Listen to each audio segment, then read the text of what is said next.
우리 양옆에 앉아 계신 우리 사랑하는 가족들을 따뜻한 눈빛과 마음으로 바라보시면서 오늘은 이렇게 인사할까요? 일어나세요, 빛을 발하세요. 이렇게 인사하도록 하겠습니다. 네. 일어나세요, 빛을 발하세요. 네. 사무엘하 16장에는 시바라는 인물이 등장합니다. 시바. 발음을 너무 강하게 해서는 안 된다고. 시바라는 그 단어 밑에 리을 받침을 절대로 붙여서는 안 된다고 제가 이미 사무엘하 9장에서 여러분에게 말씀드렸습니다. 시바는 사울 왕의 신하였어요. 사울이 지은 봉급으로 사울이 준 양과 소와 토지를 통해서 그 당시에 엄청난 재력가로 활동했던 사울의 신하였습니다. 아들이 15명, 종이 20명이나 되는 당시 재력가였어요. 시바, 이름만 들어봐도 우명한 사람처럼 들리지 않습니까? 실제로 좋은 사람이다, 나쁜 사람이다? 나쁜 사람이었습니다. 사울 왕이 베풀어진 은혜로 부유하고 그렇게 넉넉한 삶을 살고 있음에도 불구하고 사울에게 피부친 그 오직 한 명만 남았잖아요. 피부치 한 명, 누구죠? 무비보셋에게 전혀 은혜와 전혀 어떤 그 자신이 받았던 그 은혜를 무비보셋에게 전혀 주지 않았던 그렇게 냉정한, 그래서 방치해버린 사람이 바로 시바였습니다. 사무엘하 9장에서 다윗 왕이 요나단과 맺은 그 언약을 기억해 시바에게 요나단의 아들의 그 행방에 대해서 묻자 시바가 뭐라고 대답합니까? 요나단에게 아들이 하나 있긴 한데 뭐라고 말하죠? 두 다리를 전혀 사용하지 못하는 중증 장애인입니다. 그럼에도 불구하고 그 아들을 만나시겠습니까? 라고 부정적으로 다윗에게 보고했던 사람이 바로 시바였습니다. 세상은 다리 저는 자라고 조롱하고 무시하지만 그 누구에게도 따뜻한 그런 이름 한번 듣지 못했지만 아무도 주목하지 않았던 그 요나단의 아들을 누가? 다윗이 무비보셋이라고 불러주었습니다. 두려워 떨고 있던 그 무비보셋의 손을 잡아주고 심지어 다윗이 식사하는 그 왕의 식탁에 함께 그 왕자 같은 그 지위를 허락해 주기까지 했습니다. 거기다가 다윗은 사울 왕이 이전에 가졌던 그 모든 토지, 땅을 그 요나단의 아들 무비보셋에게 다 되돌려주는 파격적인 조치를 취해 주었던 것을 여러분이 기억하실 것입니다. 그렇다면 이렇게 음흉한 시바가 압살롬을 피해 도망가는 이 다윗에게 굳이 찾아와서 이러한 행동을 한 이유가 무엇이겠습니까? 그 이유를 한번 찾아가 보도록 하겠습니다. 본문 우리 1절, 2절 말씀 함께 읽어봅니다. 시작. 다윗이 마루턱을 조금 지나니 무비보셋의 종 시바가 안장 지은 두 나귀에 떡 200개와 건포도 100송이와 여름 과일 100개와 포도주 한 가죽 부대를 싣고 다윗을 맞는지라. 왕이 시바에게 이르되 내가 무슨 뜻으로 이것을 가져왔느냐 하니 시바가 이르되 나귀는 왕의 가족들이 타게 하고 떡과 과일은 청년들이 먹게 하고 포도주는 들에서 피곤한 자들에게 마시게 하려 함이니이다. 여러분 보세요. 시바는 다급하게 도망가는 그 다윗을 향해 나귀 한 쌍, 떡 200개, 건포도 100송이, 여름과일 100개, 포도주 한 부대를 가지고 왔습니다. 도망치는 그 다윗에게 얼마나 요긴한 음식들입니까? 다윗은 시바의 그 마음 씀씀이에 감동을 받습니다. 급하게 도망치는데 먹을 게 뭐가 있겠습니까? 쫄쫄 굶어가며 도망치는 상황이에요. 이런 상황에서 시바가 가져온 이 음식들을 보면서 다윗을 따르는 그 모든 그 다윗의 종들이 얼마나 큰 감동과 얼마나 큰 은혜를 받았겠습니까? 그런데 여러분 아시죠? 시바는 좋은 사람이다, 나쁜 사람이다? 좋은 사람이 아닙니다. 그저 다윗을 돕기 위해 순수한 마음으로 이 자리에 찾아온 게 아니라는 거예요. 다른 꿍꿍이 속을 가지고 있었습니다. 그 이유를 찾아보도록 하겠습니다. 우리 본문 3절 4절 말씀 함께 있습니다. 시작. 왕이 이르되 내 주인의 아들이 어디 있느냐 하니 시바가 왕께 아뢰되 예루살렘에 있는데 그가 말하기를 이스라엘 족속이 오늘 내 아버지의 나라를 내게 돌리리라 하나이다 하는지라. 왕이 시바에게 이르되 무비보셋에게 있는 것이 다 내 것이니라 하니라. 시바가 이르되 내가 절하나이다 내 주 왕이여 내가 왕 앞에서 은혜를 잊게 하옵소서 하니라. 다윗 입장에서는 무비보셋이 찾아오지 않은 게 너무나 서운했어요. 무비보셋이 찾아오지 않고 그저 종 시바만 찾아온 게 너무나 가슴 가운데 괘씸하게 느껴졌습니다. 그래서 묻습니다. 내 주인의 아들, 다시 말해 무비보셋이 어디 있느냐라고 묻자 시바는 얼굴색 전혀 변하지 않고 무엇을 합니까? 거짓말을 고합니다. 무비보셋이 압살롬과 같이 다윗 왕에게 반역을 꾀하고 있다라고 무비보셋과 다윗 사이를 이간질하는 시바의 모습을 볼 수 있어요. 사실 무비보셋이 예루살렘에 남게 된 이유는 두 다리를 전혀 쓰지 못하는 무비보셋을 누가 버려버렸기 때문에, 시바가 버려버렸기 때문에 예루살렘에 남겨져 있을 수밖에 없었습니다. 그런데도 이러한 사실 여부를 따져보지도 않고 다윗은 시바의 그 말 그대로, 액면 그대로 받아들입니다. 왜요? 이미 다윗은 시바의 그 선물 앞에 마음을 빼앗겨 버렸기 때문이었어요. 이 모든 상황을 시바는 다 계산을 한 것입니다. 그래서 무비보셋에게 이미 준 그 모든 토지, 땅을 중간에서 시바가 가로채버리는 그런 장면을 우리가 보고 있습니다. 다윗이 위기에 몰리자 다윗을 이용하여 자신의 이속을 챙기려고 하는 시바가 나오는가 하면 다윗을 향해 대놓고 다윗을 비난하고 조주하는 사람이 등장합니다. 우리 본문 5절 말씀도 함께 읽어보겠습니다. 5절입니다. 다윗 왕이 바후림의 이름에 거기서 사울의 친족 한 사람이 나오니 게라의 아들이요 이름은 시므이라. 그가 나오면서 계속하여 저주하고, 사울의 친족인 게라의 아들 시므이가 도망치는 그 다윗을 향해 입에 담기도 힘들 정도의 그 독설과 욕설을 퍼붓고 있습니다. 우리 본문 6절에서 8절까지 말씀도 우리 함께 읽어보도록 하겠습니다. 6절에서 8절까지 말씀입니다. 시작. 또 다윗과 다윗 왕의 모든 신하들을 향하여 돌을 던지니 그때의 모든 백성과 용사들은 다 왕의 좌우에 있었더라. 시므이가 조주하는 가운데 이와 같이 말하니라. 피를 흘린 자여, 사악한 자여, 가거라 가거라. 사울의 족속의 모든 피를 여호와께서 내게로 돌리셨도다. 그를 이어서 네가 왕이 되었으나 여호와께서 나라를 내 아들 압살롬의 손에 넘기셨도다. 보라, 너는 피를 흘린 자이므로 화를 자초하였느니라 하는지라. 시므이는 도망치는 다윗을 향해 돌을 던지며 저주를 퍼붓고 있어요. 가거라 가거라, 살인마야 불량배야, 사울 족속의 모든 피를 여호와께서 너의 머리로 돌리고 있다. 보아라, 너는 살인마이기에 네가 재앙 한가운데 있는 것이다. 너는 살인마이기에 하나님께서 사울의 모든 피를, 모든 저주와 모든 징벌과 모든 심판을 너에게 지금 허락하고 있는 상황이다 라고 이렇게 저주를 퍼붓고 있습니다. 여러분, 인간의 신체 가운데 가장 부드럽고 연약한 살점으로 이루어진 그 부분이 어디인지 아십니까? 인간의 신체 가운데 가장 부드러운 부분, 가장 연약한 살점으로 이루어진 부분이 어디인지 아십니까? 퀴즈입니다. 어디요? 네, 눈밑이요? 눈이? 네, 눈 아래. 여러분, 지금 시므이가 도망가는 다윗을 향해서 지금 욕설을 퍼붓고 있습니다. 그런 상황 속에서 인간의 신체 중 가장 연약한 부분이 어디입니까? 라는 질문을 던졌을 때 눈밑 이렇게 하면 출제자의 의도를 전혀 파악하지 못하는 것이죠. 어딜까요? 바로 인간의 새치혀입니다. 혀. 여러분, 이 새치혀가 날카로운 칼보다 더 강력하다는 거 아십니까? 말 한마디로 사람을 살리기도 하고 죽이기도 하잖아요.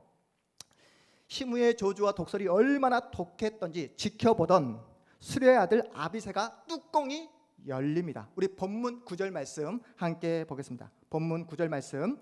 수레의 아들 아비새가 왕께 여짜오되 이 죽은 개가 어찌 내 주 왕을 저주하리까?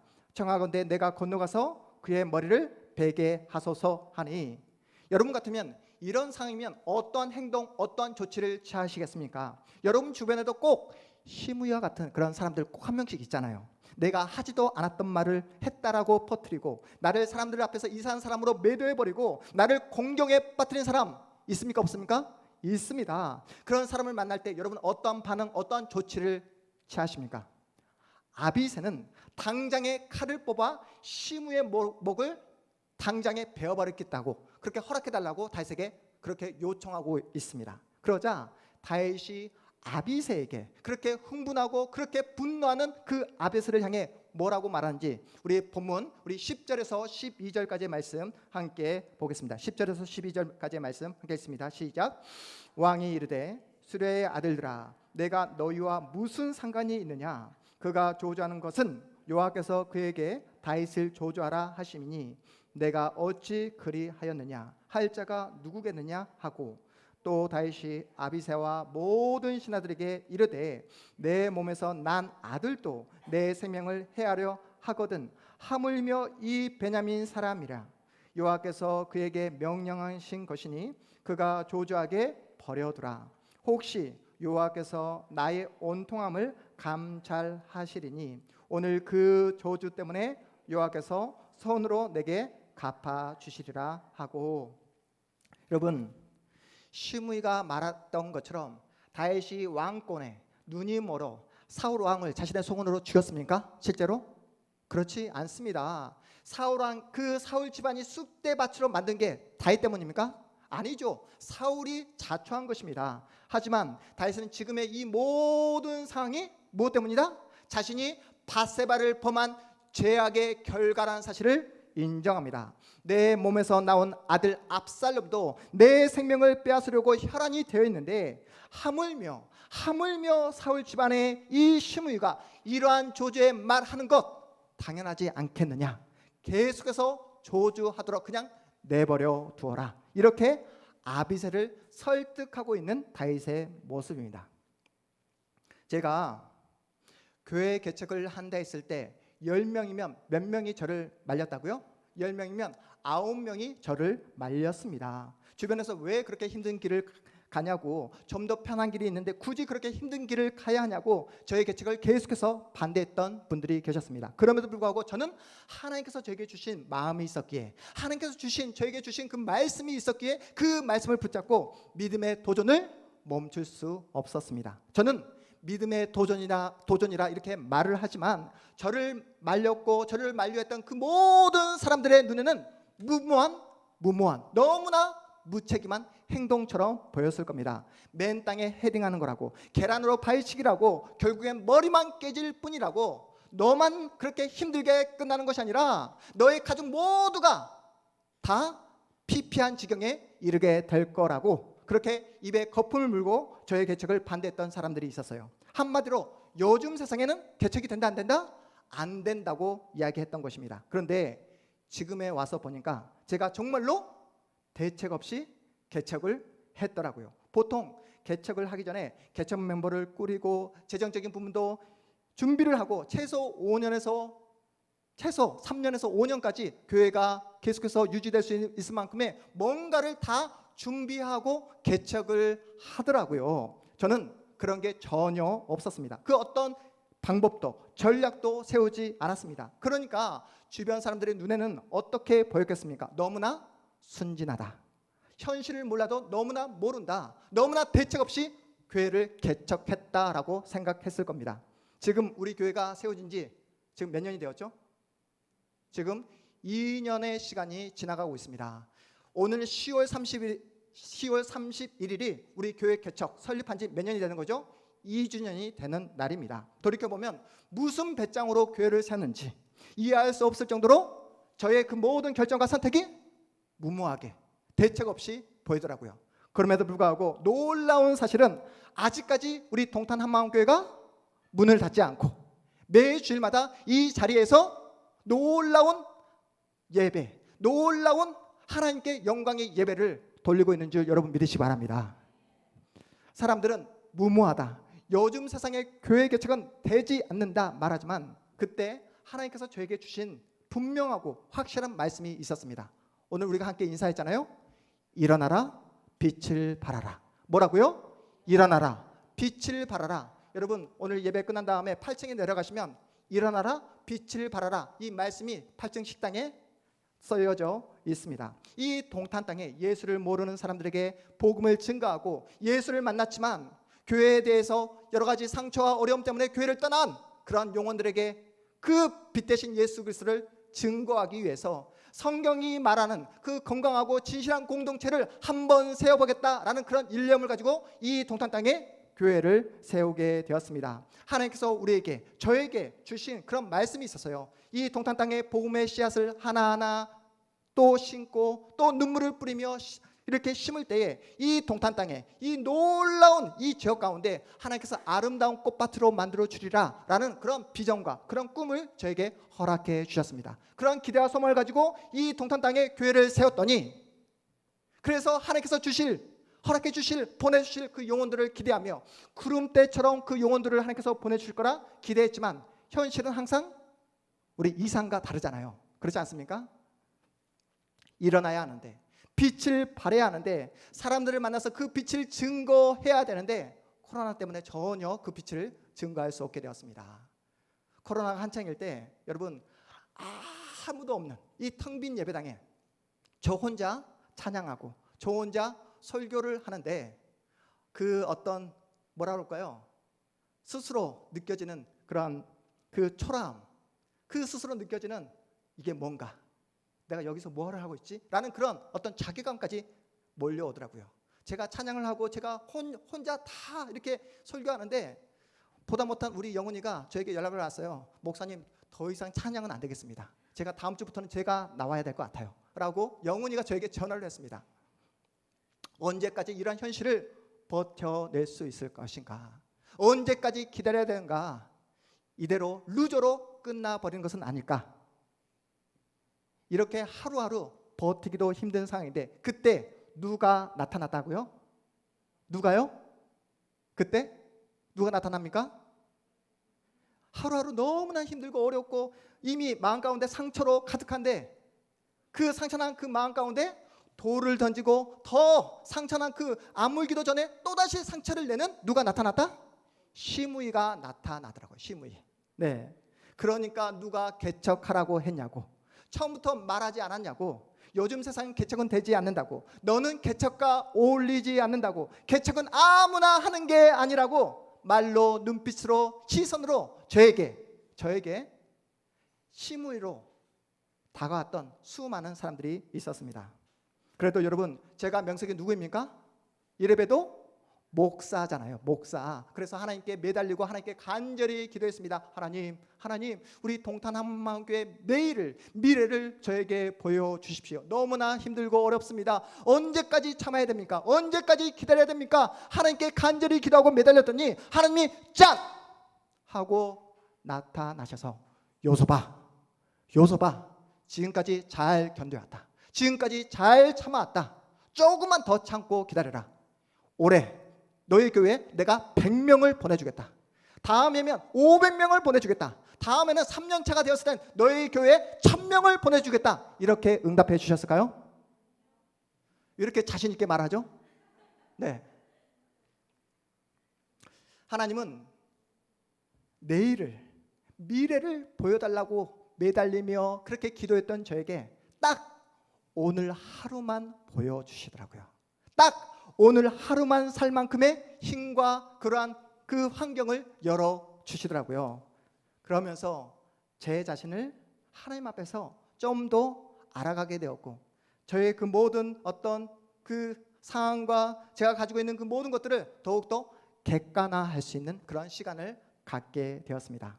과거에 제법 규모가 있는 그 교회에서 제가 사랑받고 지지받고 또 존경을 받을 수 있었던 것은 제가 뭔가 잘라서 그런 것이 아니라 그곳에는 이미 시스템이, 이미 조직력을 갖춰져 있기 때문에 제가 그런 대우를 받을 수 있었다는 사실을 뼈저리게 느끼게 되었습니다. 예배 전 30분 전부터 은혜를 받겠다고 이미 그 교회 예배당 맨 앞줄부터 자리에 착석해 있는 성도들이 계십니다. 예배 전 은혜를 받기 위해서 몇 분 전이요? 30분 전. 여러분 30분 전 네, 은혜를 받겠다고 이미 예배가 시작되기 전 30분부터 이렇게 앉아 계시는데 제가 그 어떤 설교를 해도 다 은혜 받을 준비가 되어 있더라고요. 여러분 그렇게 큰 교회에서 멋진 조명과 또 여러 훌륭한 모든 악기를 다 동원해서 엄청난 사람들이 함께 찬양을 하는데 이미 설교를 듣기 전부터 마음의 빗장을 다 열어놓고 감동을 받을 준비를 하고 있더라고요.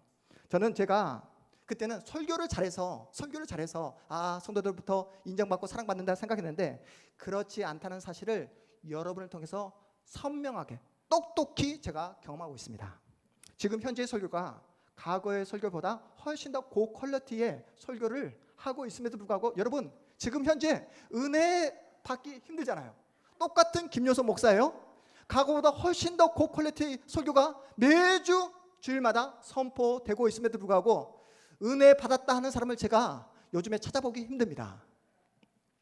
이유가 무엇일까요? 우리 동탄 한마음교회가 작기 때문에 그렇습니다. 사람들이 많지 않기 때문에 그렇습니다. 분위기가 조성되어 있지 않기 때문에 그렇다는 거예요. 무슨 말입니까? 우리는 너무나 쉽게 분위기나 교회가 가진 규모에 압도당해서 그것이 마치 하나님의 은혜인 줄 착각할 때가 너무나 많더라는 사실입니다. 다시 말해 개척을 하면서 제 자신을 좀 더 객관화할 수 있게 되었어요. 사람들의 말 한마디에 특별히 주변의 수많은 심우의 반응에 아직도 완벽하지는 않지만 좀 더 자유로울 수 있게 되었습니다. 주님의 교회는 목사인 제가 책임지고 목사인 제가 부흥시키는 것이 아니라 하나님이 교회의 주인 되신 우리 주 예수 그리스도께서 끝까지 책임져 주신다는 사실을 제가 조금씩 배워가고 있습니다. 그래서 이제는 주변의 그 수많은 심우의 말들에 제가 이제는 조금은 제가 안정적으로 또 자유롭게 반응할 수 있게 되었어요. 다윗은 어려운 시련과 아픔의 시간을 통과하면서 자신을 객관화할 수 있었습니다. 특별히 심우의 조주와 독서를 들으면서도 자신을 더욱더 객관적으로 바라볼 수 있게 되었어요. 그래서 눈에는 눈, 이에는 이 이런 식으로 반응하지 않았던 것입니다. 자신이 가진 힘과 권력으로 심우의 입을 막지 않았습니다. 왜요? 자신이 가진 권력으로 당장 심우의 그 입을 막은들 아무런 소용이 없다는 사실을 깨닫게 되었기 때문에 그렇습니다. 결국에는 누가 심판하신다고요? 하나님께서 심판하신다는 사실을 알고 있었기 때문에 그렇습니다. 밧세바를 범한 뒤에 여러분 다윗이 그 범죄를 감추기 위해서 어떻게 합니까? 밧세바의 남편 우리아를 죽음으로 몰아넣잖아요. 다 완전 범죄다. 자신의 권력과 힘으로 다 동원해서 다 했기 때문에 완전 범죄다라고 생각했는데 결국엔 하나님께서 다 드러내 보이시잖아요. 폭로해 버리십니다. 그 죄의 징벌로 지금 도망자 신세가 되었다는 사실을 다윗은 알고 있어요. 지금의 이 모든 상황이 자신이 뿌린 죄의 결과라는 사실을 다윗이 너무나 잘 알고 있습니다. 따라서 이제는 조주와 입에 담지 못할 욕설을 들어도 누구에게 맡겨버립니까? 하나님께 다 맡겨버리는 거예요. 우리 본문 다시 한번 우리 12절 말씀 그래서 함께 읽어보도록 하겠습니다. 12절입니다. 시작. 혹시 여호와께서 나의 온통함을 감찰하시리니 오늘 그 저주 때문에 여호와께서 선으로 내게 갚아 주시리라 하고 다윗은 믿고 있어요. 심의가 쏟아놓고 있는 이 독설과 이 저주의 말들을 자신만 듣고 있는 것이 아니라 지금 하늘에 계신 우리 아버지 하나님께서 동일하게 듣고 있다는 사실을 믿고 있습니다. 선악간에 판단하시는 하나님께서 심의가 쏟아내는 그 모든 저주의 말들을 반드시 판단하시고 반드시 결정하실 것을 믿고 있습니다. 그래서 다윗에게 억울한 측면이 있다라고 한다면 그 모든 것을 무엇으로? 선으로 바꾸어 주실 것을 믿고 있기 때문에 그 모든 욕설과 모든 저주를 온몸으로 받아내고 있는 다윗의 모습입니다. 여러분, 다윗이 현재 어떤 상황입니까? 어떤 신세입니까? 아들 압살롬에게 쫓겨서 도망가는 그런 신세예요. 언제 압살롬의 칼에 목이 달아날지 모르는 그런 절체절명의 위기 속에 놓여져 있습니다. 이런 상황에 그 누군가가 내 멘탈을 흔드는 그 욕설과 그런 저주를 퍼붓는다고 한다면 완전히 멘탈이 털릴 수밖에 없는 그런 상황 속에 놓여져 있어요. 그럼에도 불구하고 여러분, 다윗이 보인 이 반응을 보면서 어떤 생각이 드십니까? 다윗이 보인 이 반응을 보면서 여러분 어떤 생각이 여러분 마음 가운데 자리 잡게 됩니까? 약한데 강하잖아요. 약한데 강하잖아요. 보통 사람 같으면 자기 화에 못 이겨 바로 시므의 목을 베고 말았을 겁니다. 저는 이러한 모습이 신자의 강점이라고 생각합니다. 평소에 너무나 약해 보여요. 조금이라도 험한 말을 듣게 되면 바로 절망하고 좌절할 것처럼 보여집니다. 조금만 힘든 상황을 맞닥뜨리게 되면 삶이 통째로 흔들릴 것처럼 그렇게 힘이 없어 보이지만 신자는 결코 환경과 상황에 매몰되지 않는다는 사실을 여러분 믿으시기 바랍니다. 여러분, 우리가 인생을 살아가다 보면 얼마나 예상치 못하는 사건들을 우리가 자주 맞닥뜨리게 됩니까? 이번 주에도 우리는 수많은 예기치 못한 상황들을 마주하게 되었습니다. 우리 앞서 제가 광고해 드렸던 김상래 집사님, 언제 알았겠습니까? 그렇게 119를 타고 응급실로 실려가게 되실지 아무도 예상하지 못했습니다. 멘탈이 흔들리면서 이런 상황을 맞닥뜨리면 우리는 멘탈이 털리면서 어떤 말이 내 입속에서 터져 나옵니까?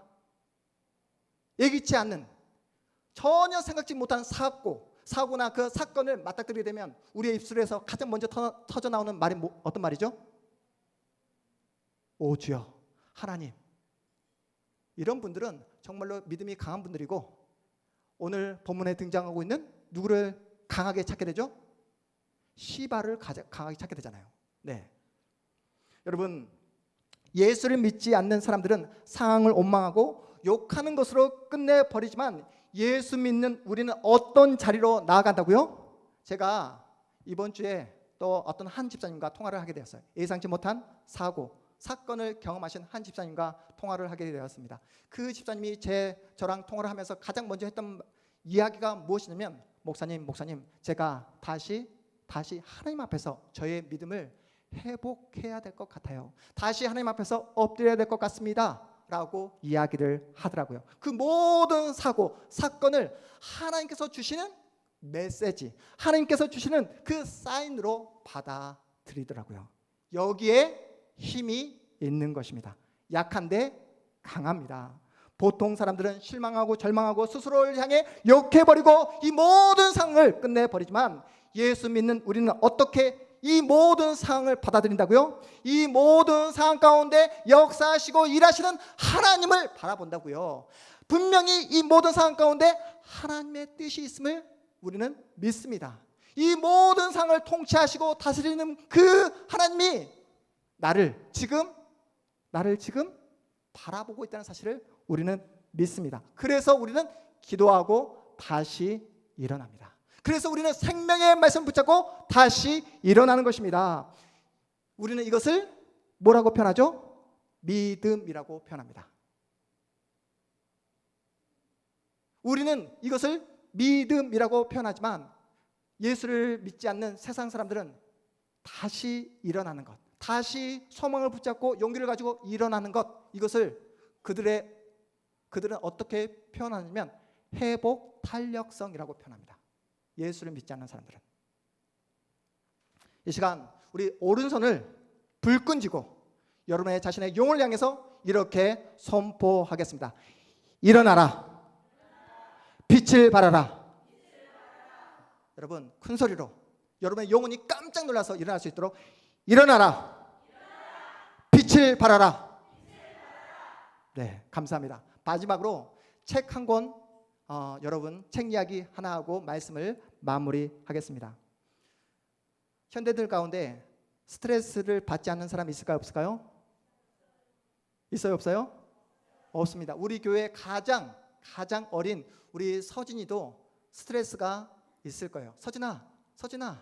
서진이도 스트레스를 가지고 있지. 네, 또, 네, 해맑은 우리 서진이. 네, 모두가 어린이부터 어른까지 다 모두가 스트레스를 경험하고 있습니다. 이 스트레스에 대한 기존의 상식을 완전히 뒤엎는 이 책이 뭐냐면 스트레스의 힘이라는 책이 2020년도에 출판되게 되었어요. 저자가 누구냐면 켈리 맥고니걸입니다. 켈리 맥고니걸. 8년 동안 미국인 성인 3만 명을 조사했습니다. 추적 조사했어요. 사람들에게 이렇게 묻습니다. 지난 해에 당신은 얼마나 많은 스트레스를 경험하셨습니까? 지난 해에 당신은 얼마나 많은 스트레스를 경험하셨습니까? 제가 여러분에게 묻겠습니다. 여러분은 2022년 오늘이 7월 10일인데 이 반년 동안 2022년 1월부터 6월까지 이 반년 동안 얼마나 많은 스트레스를 경험하셨습니까? 수많은 스트레스를 경험하셨을 거예요. 곧이어 저자는 이렇게 묻습니다. 여러분이 받은 그 스트레스가 여러분의 건강에 해롭다고 믿으십니까? 여러분이 받은 그 스트레스가 여러분의 건강에 해롭다고 믿으십니까?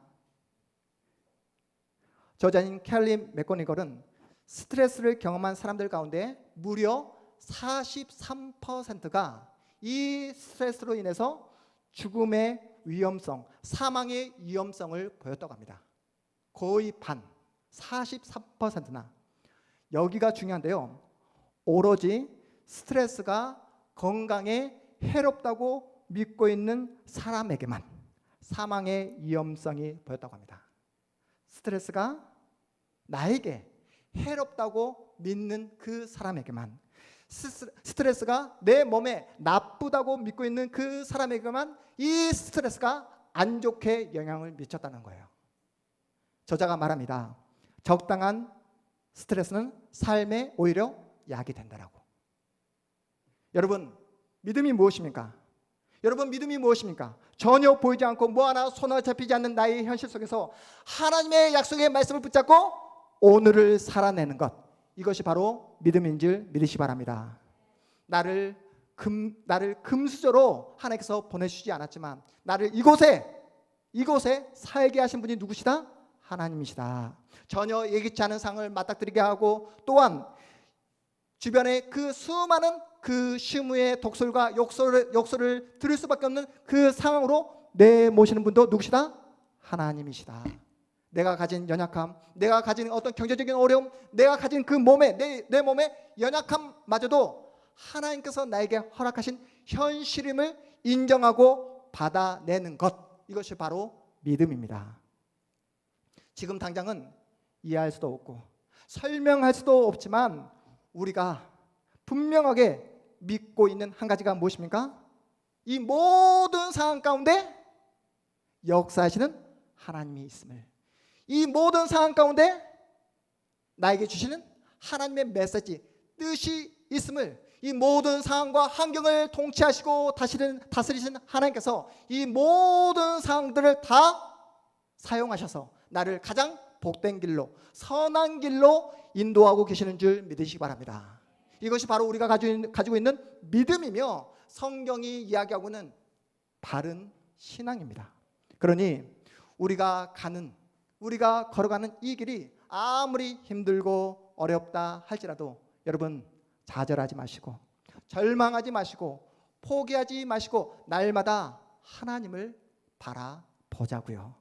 다윗의 인생을 붙잡고 계시는 하나님께서 동일하게 여러분의 인생, 여러분의 생애를 끝까지 붙잡고 있다는 사실을 믿음으로 더 이상 여러분의 입술에서 원망과 불평이 아니라 하나님께서 나에게 허락하신 나의 현실을 끝까지 믿음으로 받아내시고 끝까지 믿음을 지켜내시는 여러분의 인생, 여러분의 복된 생애 되시기를 주님의 이름으로 축복합니다.